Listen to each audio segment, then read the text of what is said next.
again, and that sounds amazing, but it's hard to believe. Well, it may be hard to believe because we don't experience that, but it's true. And the thing is this, here's what people need to know. The technology exists to not be sick. The information we already have is sufficient to prevent and reverse this epidemic of chronic disease that we have in America. And as you pointed out, you don't even have to have a cold.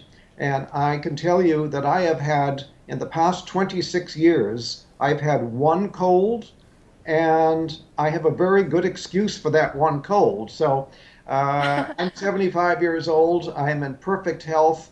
I don't take any medications whatsoever. I have boundless energy. I have a clear mind. I don't have an ache or a pain in my body. I'm living proof that you can be healthy and you don't need to be sick. Now, I think I've kind of started to take it for granted that I'm going to get one cold every year, and I plan ahead for that, and I think a lot of people live like that. I can't imagine a life where you never even get a cold. So what are you doing? Well, I have to tell you, at age 48, I almost died. My death was a medical certainty, and I had to use my own knowledge of biochemistry to save my life and then to restore my health. And that's what got me interested. Almost dying really caught my interest. What I do, I changed my diet. I changed my lifestyle. I've learned how to eat good food. I take very high quality supplements. In fact, I now make my own supplements and sell them, very, very high quality. I get regular exercise. I meditate on a regular basis. Okay, well, simple things. If you want to do one thing and only one thing, get off of sugar. Sugar is a deadly metabolic poison. And if you look at it from a biochemical standpoint as to what happens to you when you eat sugar, I wish I had a blackboard here right now and I could fill a whole wall with Wow. what happens when you eat just 1 teaspoon of sugar. Now, what about the sugar in, say, like fruit or apple juice or something like that? Well, apple juice, no, but fruit. If you eat a piece of fruit, that's okay. A Okay. fruit juice is not okay because you get too much bioavailable sugar and you get a sugar spike in your blood. But when you get a sugar, you can eat 1 teaspoon of sugar. Within 2 hours, your immunity will be reduced by 50%. And then people say, oh, I caught a cold. No, you didn't. You reduced your immunity and you then made yourself susceptible to an infection. So that's why I don't get colds. I don't get infections because I keep my immunity strong. I don't eat sugar. All because. Sugar, as I say, is a deadly metabolic poison. And what I mean by that is that it screws up all of your biochemistry. Just 1 or 2 teaspoons of sugar will throw your normal biochemistry into chaos for a period of 6 to 8 hours. One cola drink has about 10 to 12 teaspoons. So you eat 1 to 2 teaspoons, your body is going to be in biochemical chaos for 6 to 8 hours. Now, health is when all of your biochemistry is balanced and all your chemistry is working right. When you eat sugar, you throw that balance out for 6 to 8 hours. So if you eat sugar in the morning, put some sugar in your coffee or have a breakfast cereal with a contained sugar, and then have more sugar at lunch and more sugar in the evening, guess what? Your body is going to be in biochemical chaos 24 hours a day. So And what's a good amount then to get on a daily basis? none, None. none, yeah. Uh, I'm in Sugar trouble. basically should be outlawed.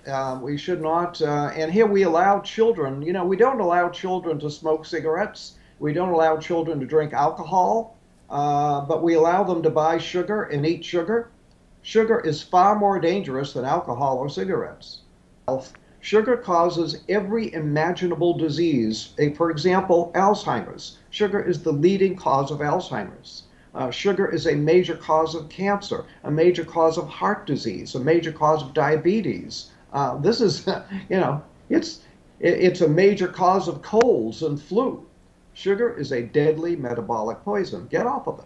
Now, let me ask you, how did you come to this understanding of sugar? Because if it's so bad, why aren't we hearing about this all over the place? A lot of, my doctors never told me not to eat sugar. Yeah, well, nobody ever told your doctor, and your doctor is not doing the research to find out. And the sugar industry spends so much money on campaign contributions to members of Congress that sugar is actually subsidized in America. It should be outlawed, and it's subsidized. Wow. And you affect allergies this way as well? Absolutely. Sugar screws up all of your biochemistry. Health is when all of your biochemistry is running smoothly. When you screw it up, you're going to get diseased, and allergies are just one manifestation of disease. So, yes, you can even help allergies by getting off of sugar. What are some of the misconceptions you think then that people have about health and about staying healthy? Because a lot of people feel like I'm working out, I'm counting calories, I'm going to be fine. And it sounds like there's more to it than that. There's a lot more to it than that. And that's why I wrote my book, Never Be Sick Again. And really, everybody should read Never Be Sick Again because it tells you all this stuff. And it tells you how to stay well. It tells you how I got sick and how I got well and how you stay well. But basically, it's all about, comes down to the cells. We're all made of these little little microscopic units of life called cells. So your job is to keep all your cells functioning properly. Well, how do you do that? Very simple.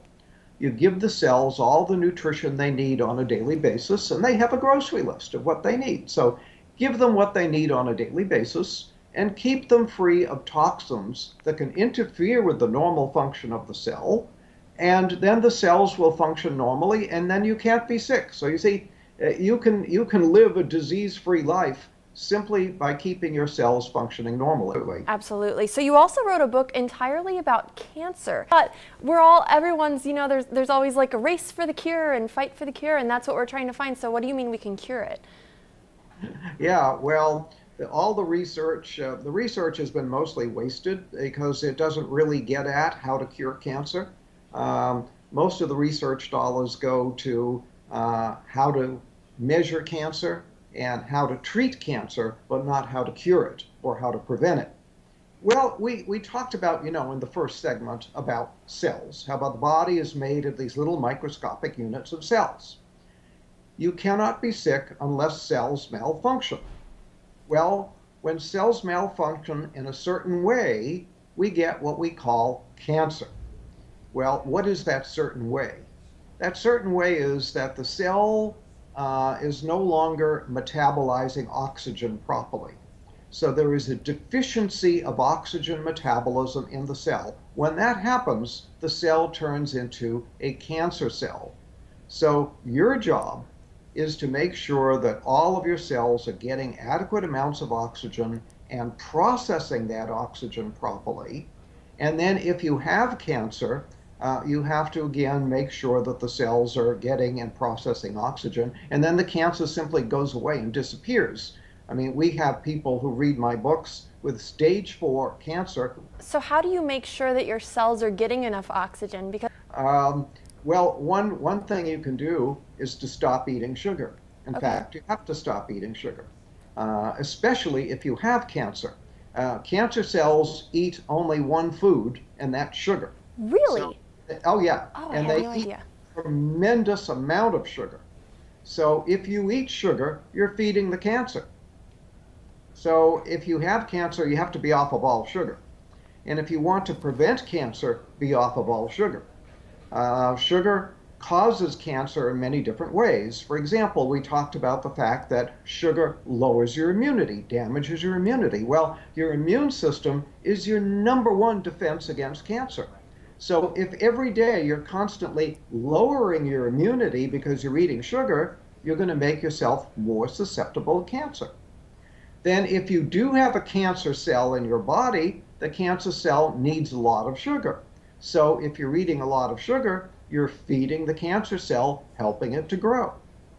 Then if you're eating a lot of sugar, what happens is the body declares an emergency. When you increase the sugar content of the blood, the body declares an emergency and shoots a lot of insulin into the blood the insulin tells the cells to suck up sugar. So the cells do that. They go and they take all the sugar up, but now the cell has too much sugar. And what the cell does is it produces the saturated fat out of the sugar, and then it puts the fat into the cell membrane. Well, when you put the fat into the cell membrane, you damage the ability of oxygen to get into the cell. So when you eat sugar, you damage your cell membranes, you lower the amount of oxygen that can get into the cell, and now you may be creating cancer because you're creating an oxygen deficiency in the cell. Now we want to reiterate too, Doctor, what you mentioned in our first segment, which is that natural sugar is better, right? If you go for fruits, is that still okay to be eating fruit? Because we've all heard fruit is so healthy. Fruit is healthy. Fruit juice is not healthy because now you're getting too much bioavailable sugar too fast. But eating fruit is very healthy. There's nothing wrong with that. For example, I'll tell people with cancer to drink a lot of carrot juice, for example, and say, well, don't carrots contain sugar? Well, yeah, there's some sugar in the carrots, but the carrot juice is very, very healthy. So something like V8 might be a good choice. No, not a good choice, because you're basically dealing with a lot of vegetables that are probably are very moldy and very old and just not healthy. So you're taking a lot of unhealthy stuff and making an unhealthy drink out of it. Something else you say, that people can lose weight for good and not do it through dieting, right? Absolutely. You shouldn't diet. Dieting is very bad for you, especially yo-yo dieting. Lowers your immunity and can actually damage your heart, do a lot of problems. So what you want to do is lose weight. Well, the simple way to do that is to stop eating sugar. So in fact, I talked once with a researcher at Harvard Medical School, and I said, do you think there's such a thing as a key to disease? And he said, well, probably not. But he said, if there was such a thing as one single key to disease, that key would be insulin. And when you eat sugar, you make your insulin go up. When your insulin goes up, you throw your body into chaos. All your hormones are in chaos. Everything's in chaos. So sugar is very key, and not eating sugar is very key to making yourself healthy. And when you eat sugar, you make your insulin go up. Well, when you make your insulin go up, what happens is that gives a signal to the cells to not get rid of any fat. In fact, it tells cells to store fat. So when insulin goes up, cells will store fat. So as long as you keep your insulin high, the cells will store fat. So you can't lose weight that way. I have people that come to me and they say, I eat like a bird and I'm still gaining weight. But they're eating the wrong things maybe. That's right. That switch that says store fat is still on. So even though they're not eating many calories, they're still storing